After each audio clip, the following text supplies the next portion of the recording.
Sheila. If anybody had to catch me, I guess I'm glad it was Wesley. I was in the doorway of a classroom watching Portia as she walked by. No, that's not right. I wasn't watching Portia. I was watching the way she walked, trying to study it.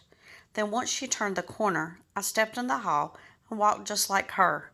That's when Wesley caught me. Girl, what is your problem? That's the same question my mother and father keep asking me, although they don't use the exact same words. What's wrong with you? Why can't you be like your sisters? I want to know that too. Why can't I be like them? Be like somebody. I hate sticking out. Everybody around me is dark and ethnic, which is in, by the way. Look at all the supermodels.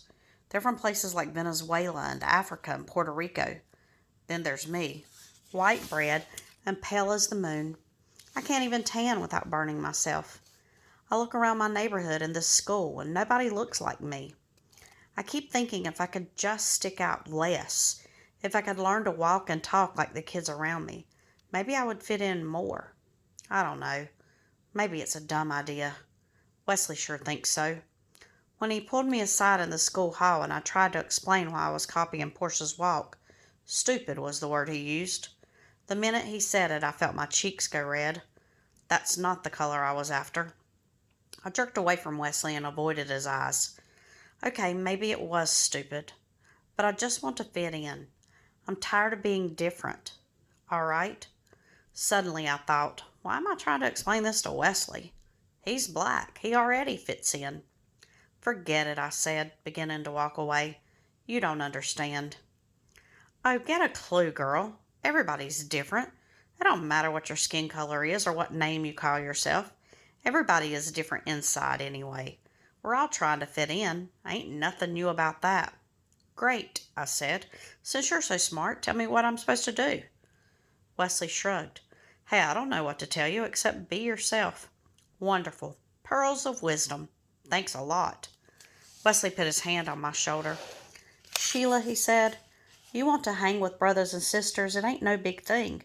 Just don't try to be them. Keep your name, change it, whatever. A name is a personal thing, and I'm not going to get into that. But why you want to change who you are? As soon as you get out of here, you're going to go to college or get a job where everybody else is as blonde and blue-eyed as you. They walk like you and talk like you. What are you going to do then? Change yourself back? The truth of his words pinned me to the wall. I never even stopped to think about the future, about leaving this school, this neighborhood, maybe even this city. All I ever think about is now, because now hurts so bad. I guess you're right, I said. Yeah, well. A couple of sisters passed by and threw us a dirty look. Wesley dropped his hand from my shoulder and shifted from one foot to another, suddenly uncomfortable. Look, at least in Mr. Ward's class we make it easy. You want to hang? You want to fit in? It ain't no big secret. Just bring your poetry every open mic Friday and share right along with the rest of us. It's that simple. Yeah, I guess I can do that. I did it that one time. Yes, you did. Hey, I'm out of here, said Wesley. He jogged down the hall to his next class before I could thank him. Halfway there, he turned back and yelled, By the way, forget Portia's walk. It ain't working for you. I don't know where it came from, but somewhere inside myself, I found a smile. Private puzzle. God must love puzzles, the way he scatters our pieces across the table of the world. Here, squares bathed in shadow appear to be the same, though each bears a different name. It's only on closer examination I learn that no two pieces are alike. Is that the plan? To force confrontation, investigation, communication? I raise my hand to ask, but am told to move along. So I nudge through the crowd, scrape my shins, feel the crush of bone, moan a little, then cry loud enough for anyone to hear. But still I go on seeking an angular slot to slip myself into, some place that feels like home. A friend points me to the podium. There. For a moment the puzzle is done. We are one now. 18 syllables. A single poem. Tyrone. That girl's threatening to be a regular feature. This is the second week in a row she's brought something to read for Open Mic Friday. Except for me and Wesley, I don't think anybody's read 2 times in a row. But hey, she can read all she wants. At least she ain't talking that Africana mess no more. Good thing, too. Now even Judy Ann can stand to have her in the same room. If that girl ain't careful, somebody might actually end up liking her. Janelle. Jojo asked me to marry him yesterday. When Tyrone heard me telling Lupe that, he laughed his head off. Jojo is 8 years old. He's one of the kids I tutor at the public library. I was there yesterday helping him prepare for a math test when he suddenly cocked his head, looked up at me, and said, "Miss Janelle, you're the most beautifulest lady on this whole planet." Thanks, Jojo. I've been thinking, Miss Janelle, maybe we should get married. Just like that, out of the blue. Jojo sounded so serious it was hard not to laugh. I didn't want to hurt his feelings, though, so I pretended to cough a couple of times and covered my face. "Well, I'll have to think about that," I said. "But first, we have to get you into 4th grade. Deal?" "Deal," he said.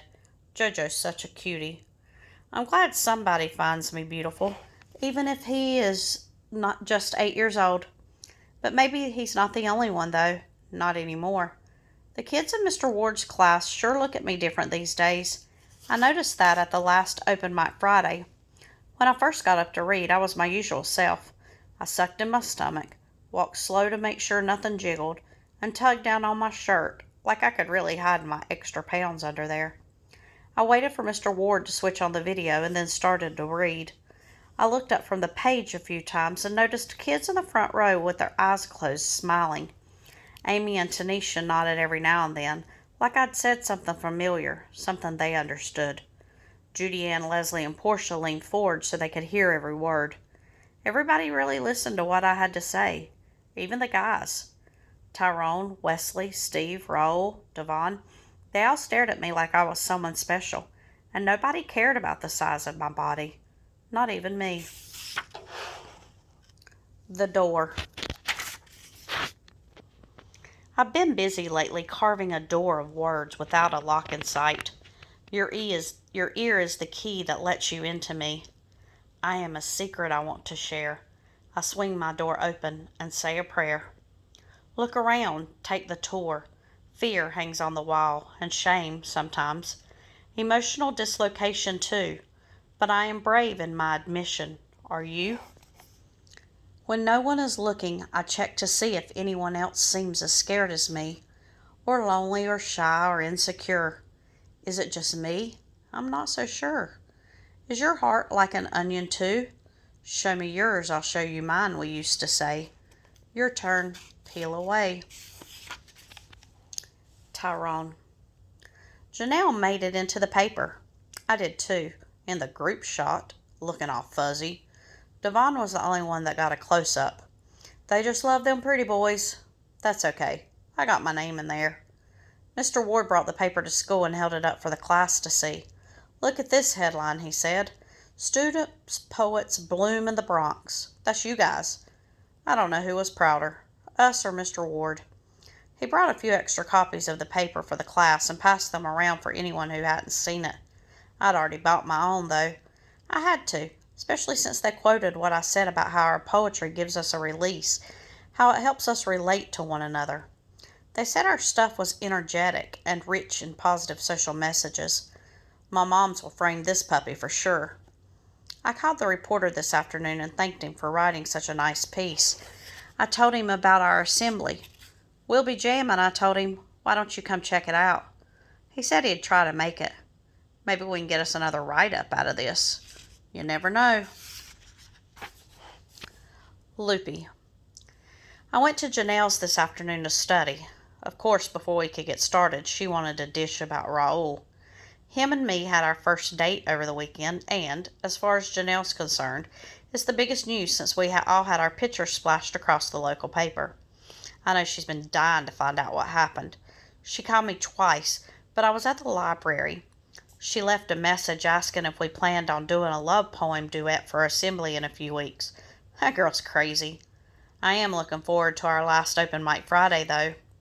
So, you finally went out with him, said Janelle. Yeah. Well, Well, what? I bite my tongue to keep from laughing. I know this is killing her. What did you and Latin lover boy do? We went to a movie. And? And watched. What? We watched it and he took me home. And? And nothing. Now can we please get to work? Girl, you are no fun anymore. All you want to do is work, work, work. Yeah, well, fun ain't going to get me through history or trig. Janelle stuck her tongue out at me and cracked open her history book, looking all disappointed. I balled up a piece of paper and threw it at her. She looked up, surprised, and threw it back, laughing. Then we settled down. It's great having somebody to study with, even though I do okay on my own.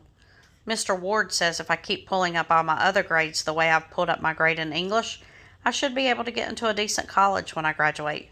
That's what I'm planning on. I want to go somewhere out of state, somewhere away from home, away from Berto and his drinking buddies. I'll miss my sister Christina and her little Rosa, though. But I don't see them as much as I used to anyway. I'm too busy with school. I'm not sure what I want to major in at college. I know I want to do something with kids, though. Maybe become a kindergarten teacher or a pediatrician.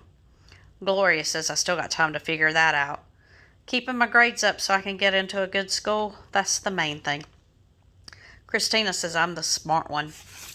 I envy you, Lupe, she told me last night. I could hardly believe my ears. I wish I had gone to college, she said. Getting to college takes more than wishing, I can tell you that much. I've got an exam tomorrow, so I better put in an extra hour of study. I don't know what the questions are going to be, but I want to make sure I'm ready for whatever they throw at me. Imagine by Lupe Algren. I walk by a mirror, catch my eye, wonder at the universe behind it. Past the flashing eyes is a pile for yesterday's sunset, dripping mango light, for Pappy's laughter tinkling in my 5-year-old ears, so many years gone by, for tears shed below a crucifix on my wall. I sort it all out, store it under, been there, done that, and open a clean drawer labeled Manana. A place to store adventures I'm still learning to imagine. Tyrone. Something's different about Lupe's voice. It's still soft, but it's like there's steel running through it now. I don't think I'm making that up. Anyway, I know one thing for sure. I don't catch her staring off the way I used to. She's always looking straight up now, paying attention to whatever the teacher is saying, like she's afraid to miss a word.